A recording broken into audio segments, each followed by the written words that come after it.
Shifting focus now to debate number 2 here on the right stand. Separatism, the operational word when it comes to various events and happenings that have been witnessed around the world. But this year in particular, there have been events that show an uncomfortable truth. Anti-national elements are getting a free run. Those who are trying to push for secession here in India seem to be getting a free hand in Canada. The Trudeau government seems to be blind to this reality. All they seem to be doing is turn around and blame India for it. Diwali was celebrated with much fanfare around the world, but celebrations in Brampton were marred when Khalistani groups who were holding the Khalistani flag threw stones at those that were celebrating this festival. It's not for the first time, it's happened for a second year in a row. And according to reports, police officers who were there did not take any action. They were mute spectators to those who were instigating violence against Hindus celebrating the Festival of Lights. After the Diwali festivities, an Indian High Commission event that was organized in the Canadian city of Abbotsford was targeted by members of the separatist group Seeks for Justice. A family was even reportedly attacked for standing up to these goons who were disrespecting the Indian flag.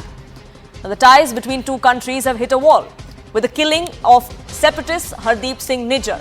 Why? Because of the allegation levelled by Canadian Prime Minister Justin Trudeau.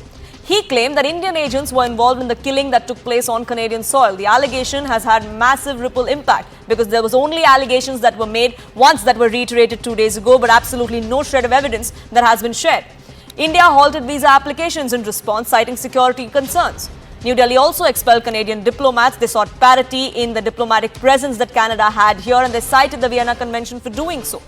Once again, that prompted Justin Trudeau to blame India. But India has never once deterred on its stance. Even today, even after the recent provocations, India has drawn the line. They've called out the inaction of the Trudeau administration. Khalistanis are involved in attacks against India. There is no denying that, and that has been made clear to the Canadian side. Gurpatwant Singh Pannoon, he's funded by Pakistan ISI. He's the one orchestrating these attacks, is also what Indian agencies believe. The Canadian police turned mute spectators to most of these attacks. Even when there's clear warning that this is expected to happen, there is no security that is put in place. And when it does happen, they turn mute spectators, is what Indian government has told its Canadian counterparts. The Canadian government is believed to have been encouraging attacks against India as well by this inaction that seems to be emboldening this hate against India. Such instances validate the expulsion of Canadian diplomats by India. It is also as per the Vienna Convention that there should be parity in rank and strength, and that is exactly what India has done. Now, while Trudeau and his ministers are busy blaming and shifting the blame to India, organized crime in the country seems to be soaring. That is something that India's External Affairs Minister S. Jaishankar has also pointed to. Gang wars seem to have become common in that country. Let's take a look at what has happened just in the last 6 months of this year. Ripudaman Singh Malik, who was shot dead in Canada, this happened in July 2022. Nijjar was then blamed for his murder. Hardeep Singh Nijjar, a designated terrorist by India, was killed in June this year, allegedly by Ripudaman's supporters in what was called as a revenge killing. But Trudeau government and Trudeau himself came out and turned and blamed India for it. Sukhdev Singh, who was wanted by the National Investigation Agency here in India for his links with pro-Khalistani terrorists, was killed in a gang war in September this year. The Lawrence Bishnoi gang claimed responsibility for his murder. And recently, just 2 days ago, gangster Harpreet Uppal and his 11-year-old son were killed in a gang rivalry by unknown assailants. Cops even released the CCTV footage of the alleged accused of the alleged assault. Unfortunately, the crime is only increasing in Canada, but all that Justin Trudeau and his government wants to do is shift the blame. Are they trying to do so to divert attention from their own failings? That's the question we're asking here on this broadcast of The Right Stand. Joining me on the broadcast, Sukhi, Chahal, founder and CEO of the Khalsa Today, an activist joining us here. Terry Maluski, author of Blood for Blood, 50 Years of Global Khalistan Project, also joining me. And Puneet Sahani, activist, joins me as well. But let me begin by asking Mr. Chahal, because you've first-hand experienced and seen what exactly transpires. So if you could just take us through how there is a free run for anti-India activities in different parts of the country. Yes, ma'am. Namaskar, Sat Sri Akal to everybody. You can see in Canada, it's becoming the safe haven for all these anti-India active, like so-called anti-India forces. The incident we are talking about yesterday, what happened in Abbotsford, is just very, very sad. We all have to condemn it, and this is what we are talking about for almost 15 years plus. Because a Sikh family who went to the Gurdwara to pay their respect to the Gurdwara, and they get attacked not only one person, four of the family member actually. So their old father, grandfather was there, and then the son was there, and then the lady was there, and their son, even their child was there, and it has been attacked in front of the Gurdwara, and even inside the Gurdwara. Then they came outside, and so the kind of language they use, and this is how they threaten to the Sikh community. And earlier we used to say, people used to say, okay, they are only anti-Indian or anti-Hindu, this and that. No, their main activity is very, very scary, very, very concerning to the Sikh community in the diaspora, and intentionally actually, so they are trying to create a hate among the community, and also trying to suppress the Sikh community. Actually, the 99%, the mainstream silent Sikh community is also a big victim for these radicals, actually, so which is a matter of concern. And in your experience, how have the authorities of the administration, the police have responded to when these things happen? No action has been taken so far, and you can see actually. So this is not the first time; it's again and again, again and again. Actually, so they have been provided because they have all the proofs. I don't know what they're waiting for. Actually, so they see it every day, and then they come up. Oh, okay, we will be doing investigating this and that. And Mr. Gurpatwant Singh Pannu, he has a pretty much free hand, and so he is issuing the threats to everybody. He is issuing the threats to the diplomats, to the Hindus in Canada, and now he is issuing the threats to the Air India. And what the government is doing actually, so the Canadian government or even the US government, nobody is taking any action actually. So we have to understand actually. So there are some hands and gloves somewhere. And Jerry Milewski, I want to get you in on that. Why do we see this inaction? This is something that has been a point of discussion for years together, especially so in the recent past. At a time when we see gang wars, organized crime that seems to be soaring, is this just a diversionary tactic then by the Canadian government? Well, the Canadian government for 40 years has been saying, well, it's not our problem, it's an Indian problem. We look the other way. As long as we're not in the line of fire, it's one gangster against another. Nobody much cares if they wipe each other out. And of course, this is a terrible policy, which is going to lead to what you're seeing now.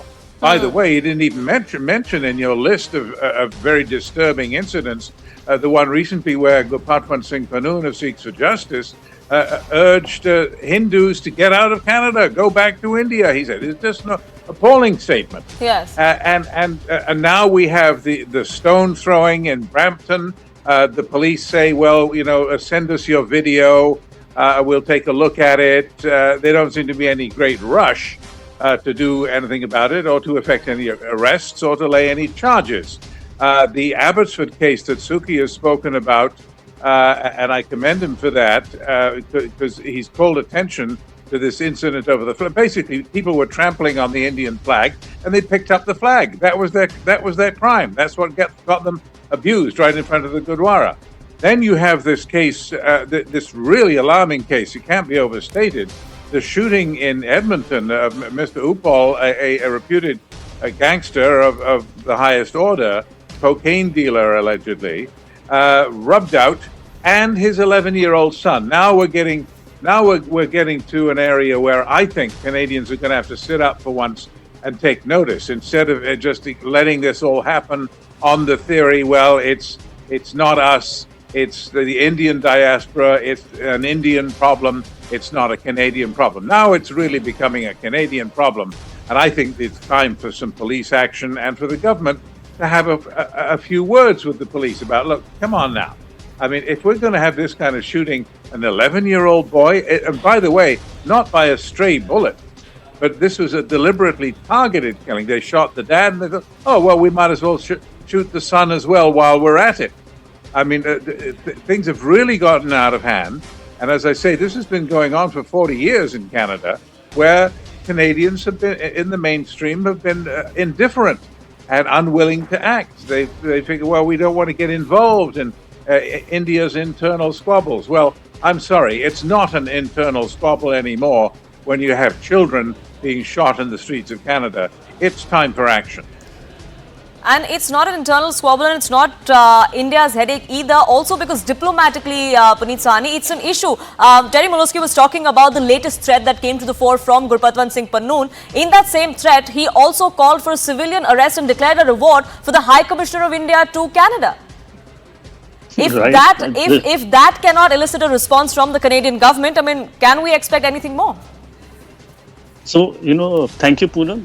Like, I'm not in, like India should do this. These are basically criminals, right? And criminals understand deterrence. Like, so, Sukhi ji is like an elder brother. He was saying everybody should condemn. Okay, I condemn. I can get it condemned from Mr. Jaishankar and Mr. Modi. What will happen? Nothing will happen. Do you have any effective strategy that, what people are doing, there is a deterrent? So what Indian government can do is basically, like, that's what I suggested, put up a website where, the Sikhs who are being harassed by that, they can upload a video. And if they verify this person is there, they should like debar that person from entering India and, like confiscate their properties. So recently when they did something like that, Terry can actually tell you, it drastically reduced the size of this referendum voters, to like a few hundred from like 1,000. So we are not setting the deterrent. You can just cry that Canadians are not doing it. Terry and me can tell you, we are very, very old hands at this. If you see, actually, it may be shocking to you what you are seeing now.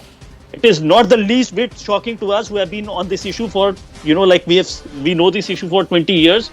And this is not actually they have done this and worse before. And I just want to say about this video.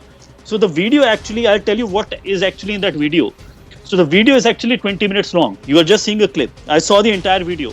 So this old person, and he has 2-3 young boys who are maybe like 14, 15 years old. And he has a blowhorn and he's just shouting nonsense. Nonsense, and everybody is like repelled by him like a plague, and they are keeping their distance. And what is he saying? Typical nonsense. India has killed, 300,000 Sikhs, and they have raped our women, and the farmers are being, killed, and all kind of this. But their ire is for this Gurdwara committee. Why are the Indians being there? Why are they celebrating Diwali? These are not Sikh themselves, even though they are baptized Sikhs. So they are abusing. And after 10 minutes, finally, this family actually bites the provocation and, tries to take the flag. And you suddenly see that they are actually energized. So this is actually the problem, because, we can't, punch them or something like that. So we can't create a physical deterrent. The community can only create a social deterrence. So which we have isolated. But if you basically respond to them, these people actually get amplified and energized. So now that is actually the conundrum what to do. And I just think there has to be an effective deterrent. And the deterrent, you can keep requesting till the cows, start flying. Nothing is going to happen. Indian government actually has real tools in its hands to set a deterrent. For example, why have you not banned WSO since now? Everything of this is happening, being justified by Pannu, and whatever you see is being done by WSO. They basically run all kind of nefarious propaganda against the Indian government, against average Indian, and all kinds of this. What would you gain out of WSO? They are basically bullying everybody, and they are defaming Sikhs, and they are defaming India everywhere. Actually, if you list it as a terrorist organization in future, if they try to defame somebody, they will be rejected out of hand. This is actually a terrorist group who is saying nonsense about it. Sure. But they have not done this. So I'm just saying, I'm not, I am not a religious person, but I follow Dharma. And Dharma is about what is the responsibility in your hand. Sure. Is Indian government doing absolutely what's in its hand or not? I am doing what I can. But I just think Indian government is not doing enough. And Sure. Canada will never do enough, and it will bear the consequences. Sure, and the consequences are being felt. As far as what the Indian government needs to do, Terry Malusky, there is perhaps much left to be desired. But as far as action is considered, you were talking about how Canada has always seen the pro-Khalistani sentiment or that movement there as India's issue and not Canada's issue. If then, even though India does take some of these steps, like Puneet was pointing out, like banning some of these organizations, because many of these people who are being killed there, many of these people who are spewing hate there, are all designated terrorists by Indian agencies here. That's not stopping the Canadian authorities from doing anything. I'm not a big fan of banning groups that then pop up under a different name. I mean, it used to be such and such an organization. It used to be the Khalistan Tiger Force. Now it's the Commando Force. They just come up with a new name. It doesn't really make much difference if you do that. The problem in Canada is that Canada has allowed to become normalized what I would call terrorist propaganda.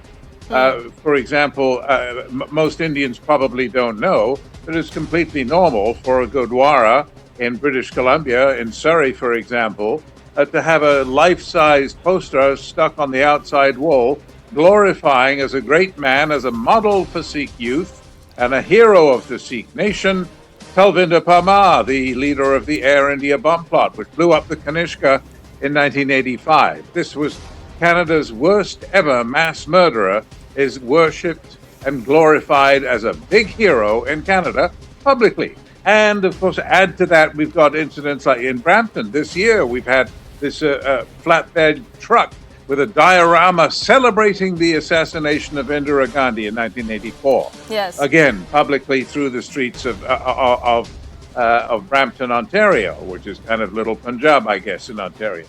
And on it goes, the killer posters naming and shaming Indian diplomats, painting targets on their backs, and yes, offering large cash rewards for information leading to the discovery of their home addresses. Yes. So anyone who wants to get these diplomats knows where to go. I mean, if that isn't inciting violence, inciting bodily harm, then I don't know what is. But apparently, there's no punishment for this in Canada. And in fact, all Why we is hear that? from Well, Justin we're Trudeau very and his slow. ministers is that India is to blame, that India is acting unilaterally and is throwing caution to the wind as far as all diplomatic norms are concerned. It's really what's happening in his own backyard is what perhaps Mr. Trudeau should concentrate on. But I have to leave it at that, gentlemen. I thank you so much for joining us here on this broadcast. We are still awaiting a response from the Trudeau administration about the recent threats that were given to India's highest diplomat, the High Commissioner to Canada. We do hope that that does not end in a blame game as well, and there is some sort of security that is provided to our diplomats there. I'll leave it at that. It's time for a quick break here on this edition. Thank you so much for watching The Right Stand.